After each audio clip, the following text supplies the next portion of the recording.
Hello friends, welcome to share trader Kannada. ಇವತ್ತು Sensex 317 points down ಆಗಿ 61,002ನಲ್ಲಿ ಕ್ಲೋಸ್ ಆದರೆ, ನಿಫ್ಟಿ 91 ಪಾಯಿಂಟ್ಸ್ ಡೌನ್ ಆಗಿ 17,944ಅಲ್ಲಿ ಕ್ಲೋಸ್ ಆಗಿದೆ.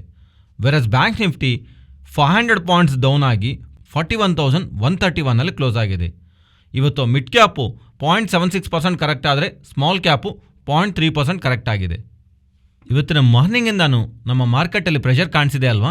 ಇದಕ್ಕೆ main reason US Fed Saint Lucia president ಆಗಿರೋವಂಥ ಜೇಮ್ಸ್ ಬುಲ್ಲರ್ಡ್ ಅವರು ಮಾತಾಡ್ತಾ US ಇನ್ಫ್ಲೇಷನ್ ಕಂಟ್ರೋಲ್ ಮಾಡೋದಕ್ಕೆ next ಮೀಟಿಂಗಲ್ಲೂ 50 basis point rate hike ತಗೊಳ್ಳೋದು ಬೆಸ್ಟ್ ಅಂತ ಹೇಳಿ ಕಮೆಂಟ್ ಮಾಡಿದ್ದಾರೆ. Actually market next US Fed ಮೀಟಿಂಗ್ನಲ್ಲಿ 25 ಬೇಸಿಸ್ ಪಾಯಿಂಟ್ಸು ರೇಟ್ ಹೈಕ್ ತಗೊಂತಂದು ಹೇಳಿ ಎಸ್ಟಿಮೇಟ್ ಮಾಡ್ತಿದೆ. ಆದರೆ ಇವರು ಬಂದೀಗ 50 ಬೇಸಿಸ್ ಪಾಯಿಂಟ್ಸ್ ರೇಟ್ ಹೈಕ್ ತಗೊಳ್ಳೋದು ಬೆಟರ್ ಅಂತ ಹೇಳಿದ ಕಾರಣವಾಗಿ ನಿನ್ನೆ ನೈಟು US ಮಾರ್ಕೆಟ್ಸು ನೆಗೆಟಿವ್ ಆಗಿ ರಿಯಾಕ್ಟ್ ಆಗಿದೆ. ಆ್ಯಂಡ್ ಇವತ್ತು ಗ್ಲೋಬಲ್ ಮಾರ್ಕೆಟ್ಸ್ ಎಲ್ಲನೂ ಆ ಪ್ರೆಷರ್ ನಮಗೆ ಕಾಣಿಸಿದೆ. ಇದರಿಂದನೇ ಇವತ್ತು ಮಾರ್ನಿಂಗು ನಮ್ಮ ಇಂಡಿಯನ್ ಇಕ್ವಿಟಿ ಮಾರ್ಕೆಟಲ್ಲೂ ನಾವು ಪ್ರೆಷರ್ ನೋಡಿದ್ದೀವಿ. ಫ್ರೆಂಡ್ಸ್, ಇವತ್ತಿನ ಸೆಷನಲ್ಲಿ most of the cement stocks ಎಲ್ಲನೂ ಪಾಸಿಟಿವ್ ಮೊಮೆಂಟಮ್ ಕಾಣಿಸಿದೆ ಅಲ್ವಾ?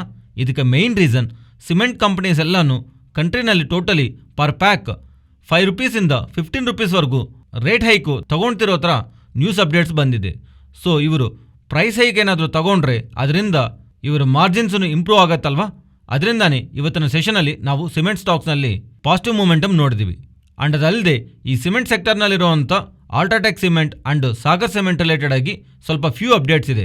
ಈ ಅಲ್ಟ್ರಾಟೆಕ್ ಸಿಮೆಂಟ್ ಅವರು ಛತ್ತೀಸ್ಗಢನಲ್ಲಿ 1.3 metric ton per annum brownfield cement ಕೆಪಾಸಿಟಿನ ಕಮಿಷನ್ ಮಾಡಿರೋ ಥರ, ಆ್ಯಂಡ್ ಹಾಗೆ ಒಡಿಶಾನಲ್ಲಿ ಕಟಕ್ನಲ್ಲಿ another 2.8 metric ton per annum greenfield grinding ಕೆಪಾಸಿಟಿನ ಕಮಿಷನ್ ಮಾಡಿರೋ ಥರ ಅಪ್ಡೇಟ್ ಮಾಡ್ತಿದ್ದಾರೆ.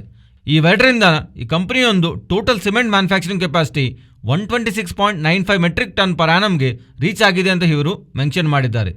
ಸೊ ಇವರು ಕೆಪಾಸಿಟಿನ ಕಮಿಷನ್ ಬಂದಿರುವಂಥ ಅಪ್ಡೇಟಿಂದಾನೇ ಇವತ್ತಿನ ಸೆಷನಲ್ಲಿ ಅಲ್ಟ್ರಾಟೆಕ್ ಸಿಮೆಂಟ್ ಸ್ಟಾಕ್ನಲ್ಲೂ ನಾವು ಇನ್ನು ಸ್ವಲ್ಪ ಜಾಸ್ತಿ ಪಾಸಿಟಿವ್ ಮೊಮೆಂಟಮ್ ಕಾಣಿಸಿದೆ. ಹಾಗೆ ಸಾಗರ್ ಸಿಮೆಂಟ್ ಸ್ಟಾಕು ಇವತ್ತು ಮಾರ್ನಿಂಗಿಂದನೂ ಪಾಸಿಟಿವ್ ಆಗಿ ರಿಯಾಕ್ಟ್ ಆಗಿದೆಯಲ್ಲ, ಇದಕ್ಕೆ ಮೇನ್ ರೀಸನ್ ಈ ಸಾಗರ್ ಸಿಮೆಂಟ್ ಅವರು JP ಗ್ರೂಪ್ಗೆ ಸಂಬಂಧಿಸಿರುವ ಆಂಧ್ರ ಸಿಮೆಂಟ್ನ ಅಕ್ವೈರ್ ಮಾಡೋದಕ್ಕೆ NCLT ಅವರಿಂದ ಅಪ್ರೂವಲ್ ಬಂದಿರೋ ಥರ ಶೇರ್ ಮಾಡ್ತಿದ್ದಾರೆ. ಈ ಅಕ್ವಿಸಿಷನ್ ಮೂಲಕ ಇವರು 2025ಗೆ 10 ಮಿಲಿಯನ್ ಟನ್ಸ್ ಕೆಪಾಸಿಟಿಗೆ ರೀಚ್ ಆಗಬೇಕಂತ ಯಾವುದಾದ್ರೂ ಟಾರ್ಗೆಟ್ ಇಟ್ಕೊಂಡಿದ್ದಾರಲ್ವಾ, ಆ ಟಾರ್ಗೆಟ್ನ ಈಸಿಯಾಗಿ ಮೀಟ್ ಆಗ್ತೀವಿ ಅಂತ ಹೇಳಿ ಮೆನ್ಷನ್ ಮಾಡಿದ್ದಾರೆ. ಇದರಿಂದಾನೇ ಇವತ್ತಿನ ಸೆಷನಲ್ಲಿ Sagar cement stock positive momentum ಕಾಣಿಸಿದೆ. ನೆಕ್ಸ್ಟು ನೈಕಾ ಅವರು ನೈವೇದ್ಯ ಅಂತ ಒಂದು ಹೆಸರಿಂದ ಆಯುರ್ವೇದಿಕ್ ಬ್ಯೂಟಿ ಆ್ಯಂಡ್ ವೆಲ್ನೆಸ್ ಬ್ರ್ಯಾಂಡ್ನ ಲಾಂಚ್ ಮಾಡಿದ್ದಾರೆ. ಈ ಬ್ರ್ಯಾಂಡಲ್ಲಿ ಇವರು wide range of hair and skin ಆಯಿಲ್ಸ್ನ ಸೆಲ್ ಮಾಡ್ತಿರೋ ಥರ ಅಪ್ಡೇಟ್ ಮಾಡಿದ್ದಾರೆ. ಈ ಆಯುರ್ವೇದ ಸೆಗ್ಮೆಂಟಲ್ಲಿ ಯಾವುದಾದ್ರೂ ಗ್ರೋತ್ ಕಾಣಿಸ್ತಾ ಇದೆ ಅಲ್ವಾ, ಅದನ್ನು ಕ್ಯಾಟರ್ ಮಾಡೋದಕ್ಕೆ ಇವರು ಈ ಸೆಗ್ಮೆಂಟ್ ಪ್ರಾಡಕ್ಟ್ನ ಸೇಲ್ ಮಾಡ್ತಿರೋ ಥರ ನಾವು ಅರ್ಥ ಮಾಡ್ಕೋಬೋದು. ನೆಕ್ಸ್ಟು ರೈಲ್ಟೆಲ್ ಅವರಿಗೆ ಬೆಂಗಳೂರು ಮೆಟ್ರೋ ರೈಲ್ ಕಾರ್ಪೊರೇಷನ್ ಅವರಿಂದ ಒಂದು ಆರ್ಡರ್ ಬಂದಿರೋ ಥರ ಅಪ್ಡೇಟ್ ಮಾಡ್ತಿದ್ದಾರೆ. ಈ ಆರ್ಡರ್ನಲ್ಲಿ ಭಾಗವಾಗಿ IT ನೆಟ್ವರ್ಕ್ ಇನ್ಫ್ರಾಸ್ಟ್ರಕ್ಚರ್ ರಿಲೇಟೆಡ್ ಆಗಿ ವರ್ಕ್ ಸಪ್ಲೈ ಇನ್ಸ್ಟಾಲೇಷನ್ನ ಕಮಿಷನ್ ಮಾಡ್ತಿರೋ ಥರ, ಆ್ಯಂಡ್ ಹಾಗೆ ಈ ಆರ್ಡರ್ ಒಂದು ವ್ಯಾಲ್ಯೂ ಅಪ್ರಾಕ್ಸಿಮೇಟ್ಲಿ 27 crores ಆಗಿ ಇವರು ಅಪ್ಡೇಟ್ ಮಾಡ್ತಿದ್ದಾರೆ. ಆ್ಯಂಡ್ ಇದರ ಜೊತೆಗೆ ಇದರ ಆ್ಯನ್ಯುವಲ್ ಮೇಂಟೆನೆನ್ಸ್ ಕಾಂಟ್ರಾಕ್ಟನ್ನು ಬಂದಿರೋ ಥರ ಇದರ ಒಂದು ವ್ಯಾಲ್ಯೂ ಅಪ್ರಾಕ್ಸಿಮೇಟ್ಲಿ 6 crores ಆಗಿ ಇವರು ಮೆನ್ಷನ್ ಮಾಡಿದ್ದಾರೆ. ಇವತ್ತಿನ ಸೆಷನಲ್ಲಿ ಇವರಿಗೆ ಈ ಆರ್ಡರ್ ಬಂದಿರೋಂಥ ಅಪ್ಡೇಟಿಂದಾನೇ ರೈಲ್ಟೆಲ್ ಸ್ಟಾಕು ಪಾಸಿಟಿವ್ ಆಗಿ ರಿಯಾಕ್ಟ್ ಆಗಿದೆ. ನೆಕ್ಸ್ಟ್ ಜೆನ್ಸೋಲ್ ಇಂಜಿನಿಯರಿಂಗ್ ಅವರಿಗೆ ನಮ್ಮ ಇಂಡಿಯಾದಲ್ಲಿ 11 ಸ್ಟೇಟ್ನಲ್ಲಿರುವಂಥ ರಿಪೀಟೆಡ್ ಕ್ಲೈಂಟ್ಸಿಂದಾನು 247 MWP solar project related develop ಮಾಡೋದಕ್ಕೆ ಆರ್ಡರ್ಸ್ ಬಂದಿರೋ ಥರ ಹೇಳ್ತಿದ್ದಾರೆ. ಈ ಆರ್ಡರ್ಸ್ ಒಂದು ವ್ಯಾಲ್ಯೂ ಅಪ್ರಾಕ್ಸಿಮೇಟ್ಲಿ 501 crores. ಇದರಿಂದ ಇವರ ಆರ್ಡರ್ ಬುಕ್ಕು 1025 crores ರೀಚ್ ಆಗಿರೋ ಥರ ಇವರು ಎಕ್ಸ್ಚೇಂಜ್ ಫೈಲಿಂಗಲ್ಲಿ ಮೆನ್ಷನ್ ಮಾಡಿದ್ದಾರೆ. ಇವರಿಗೆ ಈ 500 crores ವರ್ತು ಆರ್ಡರ್ ಬಂದಿರೋಂಥ ಅಪ್ಡೇಟಿಂದಾನೇ ಇವತ್ತಿನ ಸೆಷನಲ್ಲಿ ಜೆನ್ಸೋಲ್ ಇಂಜಿನಿಯರಿಂಗ್ ಸ್ಟಾಕು ಪಾಸಿಟಿವ್ ಆಗಿ ರಿಯಾಕ್ಟ್ ಆಗಿದೆ. Next Tanla platform stock last 2 ಡೇಸಿಂದ ಪಾಸಿಟಿವ್ ಆಗಿ ರಿಯಾಕ್ಟ್ ಆಗ್ತಿದೆ ಅಲ್ವಾ? ಇದಕ್ಕೆ ಮೇನ್ ರೀಸನ್ ಈ ತಾಂಡ್ಲಾ ಪ್ಲಾಟ್ಫಾರ್ಮ್ ಅವರಿಂದ ಒಂದು ಎಕ್ಸ್ಚೇಂಜ್ ಫೈಲಿಂಗ್ ಬಂದಿದೆ. ಇದರಲ್ಲಿ ಇವರು ಏನು ಹೇಳ್ತಿದ್ದಾರೆ ಅಂದರೆ, ಮೊಬೈಲ್ ಯೂಸೇಜ್ ತುಂಬ ಜಾಸ್ತಿ ಆಗಿದ ಮೇಲೆ SMS ಫಿಶಿಂಗ್ ಸ್ಕ್ಯಾಮ್ಸ್ ಎಲ್ಲ ಜಾಸ್ತಿ ಬೆಳೆದು ಹೋಗಿ ನಿಮ್ಮ ಫೋನ್ಗೆ ಯಾವುದಾದ್ರೂ ನೀವು ಒಂದು ಡೀಲ್ ವಿನ್ ಆಗಿದ್ದೀರಾ, ಲಾಟ್ರಿ ವಿನ್ ಆಗಿದ್ದೀರಾ, ಅಥವಾ ನೀವು ಈ ಲಿಂಕ್ನ ಶೇರ್ ಮಾಡಿ ಅಂತ ಮೆಸೇಜಸ್ ಬರ್ತಾ ಇರುತ್ತಲ್ವ, ಆ ಮೆಸೇಜಸ್ ಏನಾದರೂ ನೀವು ಕ್ಲಿಕ್ ಮಾಡ್ತಾ ಇದ್ರೆ ನಿಮ್ಮ ಫೋನ್ ಹ್ಯಾಕ್ ಆಗೋಗಿ ನಿಮ್ಮ ಬ್ಯಾಂಕ್ ಅಕೌಂಟ್ಸಲ್ಲಿದ್ದ ಹಣ ಎಲ್ಲ ಖಾಲಿ ಆಗ್ತಾ ಇರುತ್ತಲ್ವ. ಈ ಥರ ಸ್ಕ್ಯಾಮ್ಸು ನಮ್ಮ ಇಂಡಿಯಾದಲ್ಲಿ ಆ್ಯನ್ಯುವಲ್ಲಿ 120 ಮಿಲಿಯನ್ಸ್ವರೆಗೂ ನಡೀತಾ ಇದೆ ಅಂತ. ಇದರಿಂದ ಅಪ್ರಾಕ್ಸಿಮೇಟ್ಲಿ ಪಬ್ಲಿಕ್ಕು ಆಲ್ಮೋಸ್ಟ್ 1,30,000 ಕೋಟಿವರೆಗೂ ಕಳ್ಕೊಳ್ತಿರೋ ಥರ ಇವರು ಶೇರ್ ಮಾಡಿದ್ದಾರೆ. ನಾವು ಈ ಸ್ಕ್ಯಾಮ್ಸ್ನ ಅವಾಯ್ಡ್ ಮಾಡೋದಕ್ಕೆ ತಾನ್ಲಾ ಅವರು ವೈಸ್ಲಿ ATP ಅನ್ನೋವಂಥ ಒಂದು ಆಂಟಿ ಫಿಶಿಂಗ್ ಟೆಕ್ನಾಲಜಿ ಪ್ಲಾಟ್ಫಾರ್ಮ್ನ ಡೆವಲಪ್ ಮಾಡಿದ್ದಾರೆ. ಈ ಪ್ಲಾಟ್ಫಾರ್ಮ್ ರಿಲೇಟೆಡ್ ಆಗಿ ಇವರಿಗೆ ಟ್ರಾಯ್ ಅವರಿಂದ ಟೆಲಿಕಾಂ ರೆಗ್ಯುಲೇಟರಿ ಅಥಾರಿಟಿ ಆಫ್ ಇಂಡಿಯಾದಿಂದ ರೆಗ್ಯುಲೇಟರಿ ಸ್ಯಾಂಡ್ ಬ್ಯಾಗ್ಸ್ನ ಸೆಟಪ್ ಮಾಡೋದಕ್ಕೆ ಆಲ್ರೆಡಿ ಅಪ್ರೂವ್ ಬಂದಿದೆ. ಅಂಡ್ ಈ ಸ್ಯಾಂಡ್ ಬಾಕ್ಸ್ನ ಇವರು ಆಲ್ರೆಡಿ ಡೆಪ್ಲಾಯ್ ಮಾಡಿದ್ದಾರೆ. ಅಂಡ್ ಇದರ ರಿಲೇಟೆಡ್ ಆಗಿ ವ್ಯಾಲಿಡೇಷನ್ ಪ್ರಾಸೆಸ್ನಲ್ಲಿ ಇರೋ ಥರ ಇವರು ಶೇರ್ ಮಾಡ್ತಿದ್ದಾರೆ. ಅಂಡ್ ಅದಲ್ಲದೆ ಈ ಪ್ಲಾಟ್ಫಾರ್ಮ್ ರಿಲೇಟೆಡ್ ಆಗಿ ಇವರಿಗೆ ಒಳ್ಳೆ ರೆಸ್ಪಾನ್ಸ್ ಬರ್ತಿದೆ. ಅಂಡ್ ಇವರೀಗ ನಮ್ಮ ಇಂಡಿಯಾನಲ್ಲಿರುವಂಥ 3 ಮೇಜರ್ ಬ್ಯಾಂಕ್ಸ್ನಲ್ಲಿ ಈ ಪ್ಲಾಟ್ಫಾರ್ಮ್ ರಿಲೇಟೆಡ್ ಆಗಿ ಡಿಸ್ಕಷನ್ ಮಾಡ್ತಿರೋ ಥರನೂ ಮೆನ್ಷನ್ ಮಾಡ್ತಿದ್ದಾರೆ. ನಾವು ಈ ವೈಸ್ಲಿ ATP ಪ್ಲಾಟ್ಫಾರ್ಮ್ನ ಟ್ರಾಯ್ ಚೇರ್ಮನ್ ಆಗಿರುವಂಥ ಶ್ರೀ ವಾಗಿಲಾ ಅವರು ಫೆಬ್ರವರಿ 27ನ ಸ್ಪೇನ್ನಲ್ಲಿ ನಡೆತಿರುವಂಥ ಮೊಬೈಲ್ ವರ್ಲ್ಡ್ ಕಾಂಗ್ರೆಸ್ನಲ್ಲಿ ಅನ್ವೀಲ್ ಮಾಡ್ತಿರೋ ಥರ ಇವರು ಎಕ್ಸ್ಚೇಂಜ್ ಫೈಲಿಂಗ್ನಲ್ಲಿ ರಿಲೀಸ್ ಮಾಡಿದ್ದಾರೆ. ನಾವು ಈ ಪ್ಲಾಟ್ಫಾರ್ಮ್ ರಿಲೇಟೆಡ್ ಆಗಿ ಇವರಿಗೆ ಒಳ್ಳೆ ರೆಸ್ಪಾನ್ಸ್ ಬರ್ತಾ ಇರೋದು ಫೆಬ್ರವರಿ 27ನ ಲಾಂಚ್ ಮಾಡ್ತಿರೋ ಥರ ಅಪ್ಡೇಟ್ಸ್ ರಿಲೀಸ್ ಮಾಡೋ ಕಾರಣವಾಗಿ ನಮಗೆ ತಾನ್ಲಾ ಪ್ಲಾಟ್ಫಾರ್ಮ್ ಸ್ಟಾಕ್ನಲ್ಲಿ ಲಾಸ್ಟ್ 2 ಡೇಸಿಂದ ಒಳ್ಳೆ ಪಾಸಿಟಿವ್ ಮೊಮೆಂಟಮ್ ಕಾಣಿಸ್ತಾ ಇದೆ. ನೆಕ್ಸ್ಟು ಎಲೆಕ್ಟ್ರಿಕ್ 2 ವೀಲರ್ಸ್ ಅಂಡ್ 3 ವೀಲರ್ಸ್ನ ಮ್ಯಾನುಫ್ಯಾಕ್ಚರ್ ಮಾಡಿ ಸೇಲ್ ಮಾಡೋವಂಥ ಗ್ರೀನ್ಸ್ ಕಾಟನ್ ಅವರಿಂದ ಒಂದು ಅಪ್ಡೇಟ್ ಬಂದಿದೆ. ಇವರು Greaves electric mobility new Ampere premier ಸ್ಕೂಟರ್ನ ಲಾಂಚ್ ಮಾಡಿರೋ ಥರ ಅನೌನ್ಸ್ ಮಾಡಿದ್ದಾರೆ. ಇದರೊಂದು ಎಕ್ಸ್ ಶೋರೂಮ್ ಪ್ರೈಸು 1,09,900 ರೂಪೀಸ್ ಅಂತ. ಆ್ಯಂಡ್ ಈ ವೆಹಿಕಲ್ ಸ್ಪೆಷಾಲಿಟಿ ಏನಂದರೆ ರಿಮೈನಿಂಗ್ ವೆಹಿಕಲ್ ಜೊತೆ ಕಂಪೇರ್ ಮಾಡಿದ್ರೆ ಇದರೊಂದು ಬ್ಯಾಟ್ರಿ ಲೈಫು ಜಾಸ್ತಿ ಬರುತ್ತೆ ಅಂತ ಇವರು ಶೇರ್ ಮಾಡ್ತಿದ್ದಾರೆ. ಇವರು ಎಲೆಕ್ಟ್ರಿಕ್ 2 ವೀಲರ್ಸ್ ರಿಲೇಟೆಡ್ ಆಗಂತೂ ಮಾರ್ಕೆಟ್ನಲ್ಲಿ ಒಳ್ಳೆ ಡಿಮ್ಯಾಂಡ್ ಇದೆ ಅಂತ.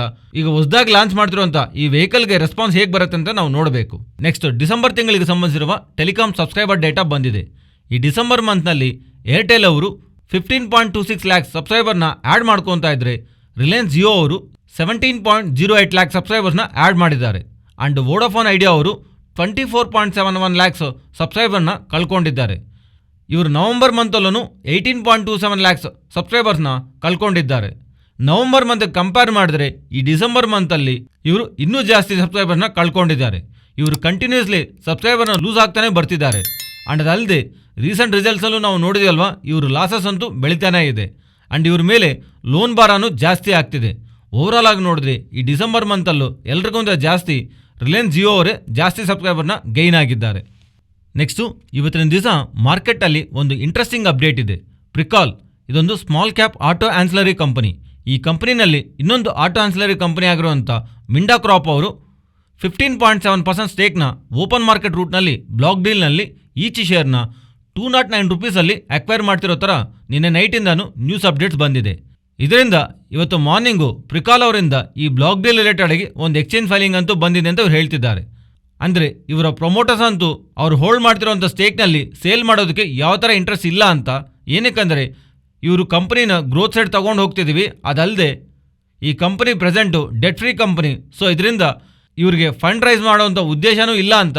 ಹಾಗೆ ಇವರು ಫ್ಯೂಚರ್ ಟೆಕ್ನಾಲಜಿ ಪ್ರಾಡಕ್ಟ್ಸ್ ರಿಲೇಟೆಡ್ ಆಗಿನೂ ಇನ್ವೆಸ್ಟ್ ಮಾಡ್ತಿರೋ ಥರ ಇವರು ಎಕ್ಸ್ಚೇಂಜ್ ಫೈಲಿಂಗಲ್ಲಿ ಮೆನ್ಷನ್ ಮಾಡಿದ್ದಾರೆ. ಇದರ ಜೊತೆಗೆ ಇವರ ಮ್ಯಾನೇಜ್ಮೆಂಟು ಎಕನಾಮಿಕ್ ಟೈಮ್ ಅವ್ರ ಜೊತೆ ಮಾತಾಡ್ತಾ ನಮಗೆ ಸಂಬಂಧ ಇಲ್ಲದೆ ಈ ಸ್ಟೇಕ್ ಅಕ್ವಿಸಿಷನ್ ಯಾವುದಾದ್ರೂ ಮಾಡ್ತಿದ್ದಾರಲ್ವ ಅದನ್ನಂತೂ ನಾವು ಸ್ಟಾಪ್ ಮಾಡೋದಕ್ಕೆ ವೇರಿಯಸ್ ಆಪ್ಷನ್ಸ್ನು ಎಕ್ಸ್ಪ್ಲೋರ್ ಮಾಡ್ತಿರೋ ಥರನೂ ಕಮೆಂಟ್ ಮಾಡಿದ್ದಾರೆ. ಇದಾದಮೇಲೆ ಇವತ್ತಿನ ಸೆಷನಲ್ಲಿ ಈ ಬ್ಲಾಕ್ ಡೀಲ್ ಅಂತೂ ಕಂಪ್ಲೀಟ್ ಆಗಿದೆ. ಆ್ಯಂಡ್ ಈ ಬ್ಲಾಕ್ ಡೀಲು ಕಂಪ್ಲೀಟ್ ಆಗಿರೋ ಕಾರಣವಾಗಿ ಮಿಂಡಾ ಕ್ರಾಪ್ ಅವರಿಂದ ಇದರ ರಿಲೇಟೆಡ್ ಆಗಿ ಎಕ್ಸ್ಚೇಂಜ್ ಫೈಲಿಂಗ್ ಅಂತೂ ಬಂದಿದೆ. ಇದರಲ್ಲಿ ಮಿಂಡಾ ಕ್ರಾಪ್ ಅವರು ಏನು ಹೇಳ್ತಿದ್ದಾರೆ ಅಂದರೆ ಈ ಪ್ರಿಕಾಲ್ನಲ್ಲಿ ಇವರು 15% ಸ್ಟೇಕ್ನ ಅಂದರೆ 400 crores ವರ್ತ್ ಶೇರ್ನ ಈಚ್ ಶೇರು 208 ರೂಪೀಸ್ನಲ್ಲಿ ಅಕ್ವೈರ್ ಮಾಡಿರೋ ಥರ ಎಕ್ಸ್ಚೇಂಜ್ ಫೈಲಿಂಗಲ್ಲಿ ರಿಲೀಸ್ ಮಾಡಿದ್ದಾರೆ. ನಾವು ಪ್ರಿಕಾಲ್ ಮ್ಯಾನೇಜ್ಮೆಂಟ್ ಅಂತೂ ಮಿಂಡಾ ಕ್ರಾಪ್ ಅಕ್ವಿಸಿಷನ್ ಮಾಡಿದ್ದು ಇಷ್ಟ ಇಲ್ಲ ಅನ್ನೋ ಥರ ಕಮೆಂಟ್ ಮಾಡ್ತಿದ್ದಾರೆ. ಬಟ್ ಆದರೆ ಮಿಂಡಾ ಕ್ರಾಪ್ ಅವರು ಮಾತ್ರ ಈ ಅಕ್ವಿಸಿಷನ್ನ ಕಂಪ್ಲೀಟ್ ಆಗಿದೆ ಅಂತ ಹೇಳ್ತಿದ್ದಾರೆ. ಅದರಿಂದ ಮಿಂಡಾ ಕ್ರಾಪ್ ಅವರು ಈ ಅಕ್ವಿಸಿಷನ್ನ ಯಾರ ಹತ್ತಿರದಿಂದ ಮಾಡಿದ್ದಾರೆ ಅನ್ನೋದು ನಾವು ನೋಡಬೇಕು. ಈ ಬ್ಲಾಕ್ ಡೀಲ್ಸ್ ಲೈಕ್ ಡೀಟೇಲ್ಸ್ ಅಂತೂ ನಮಗೆ ಇವತ್ತು ನೈಟು ಅಪ್ಡೇಟ್ ಆಗುತ್ತೆ. ಸೊ ನಾವು ಮಿಂಡಾ ಕ್ರಾಪ್ ಅವರು 15% ಸ್ಟೇಕ್ನ ಅಕ್ವೈರ್ ಮಾಡಿದಾರಲ್ವ, ಅದರಿಂದ ಇದರ ರಿಲೇಟೆಡ್ ಆಗಿ ಪ್ರಿಕಾಲ್ ಅವರು ಯಾವ ಥರ ಆ್ಯಕ್ಷನ್ ತಗೊಂತಾರೆ ಅನ್ನೋದು ನಾವು ನೋಡಬೇಕಾಗಿದೆ. ನಾವು ಮಿಂಡಾ ಕ್ರಾಪ್ ಅವರು 15% ಸ್ಟೇಕ್ನ ಅಕ್ವೈರ್ ಮಾಡಿದಾರಲ್ವ, ಅದರಿಂದ ಪ್ರೆಸೆಂಟ್ ಓಪನ್ ಆಫರ್ ಅಂತೂ ಟ್ರಿಗರ್ ಆಗಲ್ಲ. ಬಿಕಾಸ್ ಓಪನ್ ಆಫರ್ ಟ್ರಿಗರ್ ಆಗಬೇಕಂದ್ರೆ ಮಿನಿಮಮ್ 25% ಸ್ಟೇಕ್ನ ಅಕ್ವೈರ್ ಮಾಡಬೇಕಾಗತ್ತೆ. ನೆಕ್ಸ್ಟು ವೇದಾಂತ ಅವರಿಂದ ಒಂದು ಅನೌನ್ಸ್ಮೆಂಟ್ ಬಂದಿದೆ. ಈ ವೇದಾಂತ ಅವರು ಛತ್ತೀಸ್ಗಢ ಗೌರ್ಮೆಂಟು ಛತ್ತೀಸ್ಗಢನಲ್ಲಿರುವಂಥ Kelwar Dabri nickel chromium and associated PG block related ಆಗಿ ಯಾವುದಾದ್ರೂ ಟೆಂಡರ್ನ ಫ್ಲೋಟ್ ಮಾಡಿದಾರಲ್ವ, ಆ ಟೆಂಡರ್ನಲ್ಲಿ ಪಾರ್ಟಿಸಿಪೇಟ್ ಮಾಡಿದ್ದಾರೆ. ನಾವು ಈ ಟೆಂಡರ್ನಲ್ಲಿ ಇವರು ಪ್ರಿಫರ್ ಬಿಡ್ಡರ್ ಆಗಿ ಸೆಲೆಕ್ಟ್ ಆಗಿರೋ ಥರ ಅಪ್ಡೇಟ್ ಮಾಡ್ತಿದ್ದಾರೆ. ಈ ಟೆಂಡರ್ ಈಗ ಇವರು ಪ್ರಿಫರ್ ಬಿಡ್ಡರ್ ಆಗಿ ಸೆಲೆಕ್ಟ್ ಆಗಿದಾರಲ್ವ, ಅದರಿಂದ ಇದಾದಮೇಲೆ ಯಾವುದಾದ್ರೂ ಪೇಮೆಂಟ್ ಪ್ರೊಸೀಜರ್ಸ್ ಎಲ್ಲ ಇರುತ್ತಲ್ಲ, ಅವೆಲ್ಲ ಕಂಪ್ಲೀಟ್ ಆದರೆ ಈ ಬ್ಲಾಕ್ನಲ್ಲಿ ಇವರು ಆಪ್ರೇಟ್ ಮಾಡ್ಕೋಬೋದು. ಇದು ಫ್ರೆಂಡ್ಸ್ ಇವತ್ತಿನ ವಿಡಿಯೋ. ಈ ವಿಡಿಯೋದಲ್ಲಿ ನಾವು ಶೇರ್ ಮಾಡಿರೋಂಥ ಕಂಟೆಂಟ್ ವ್ಯಾಲ್ಯುಬಲ್ ಆಗಿದ್ದರೆ ತಪ್ಪದೇ ನಮ್ಮ ಚಾನಲ್ನ ಸಬ್ಸ್ಕ್ರೈಬ್ ಆಗಿ. ಆ್ಯಂಡ್ ಈ ಡೇಟಾ ನಿಮ್ಮ ಫ್ರೆಂಡ್ಸ್ ಆ್ಯಂಡ್ ಫ್ಯಾಮಿಲಿ ಮೆಂಬರ್ಸ್ಗೆ ಯೂಸ್ ಆಗುತ್ತಂದರೆ ತಪ್ಪದೇ ಶೇರ್ ಮಾಡಿ. Thank you.